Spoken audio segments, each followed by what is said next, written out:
Kukholakala ukuthi umsindo ususwa ukuqashwa kwabokufika kulomkhakha. Namhlanje ekseni kuthungelwe ngomlilo amabili ekuruleni.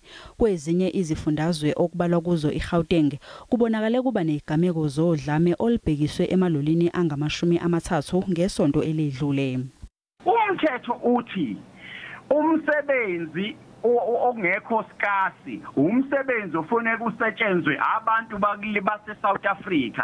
Uma ngabe inkampani ingabe ifuna uqasha umuntu wangaphandle kufanele ibe ne-permit eyicela ku Department of Labour. Yena Department of Labour phinde athi ayikho neyodwa inkampani esike yacela i-permit yokuqasha umuntu oyi-foreigner as a truck driver noma nje uzokwenza umsebenzi ojwayelekileyo. UMengameli uCyril Ramaphosa udlulise umlayezo wenduduzo emndenini kanye noza kwabo balabo abashonile kulolu dlame. Uthi ukhathazeke kakhulu ngomonakalo ozokwenziwa yilolu dlame emnothweni wezwe njengoba lizama ukwakha kabusha emva kokubheduka kwe-coronavirus. UMengameli uRamaphosa useyalele ungqongqoshe wezezisebenzi owezasekhaya kanye nowamaphoyisa ukuthi bahlanganise umbiko ngalolu dlame.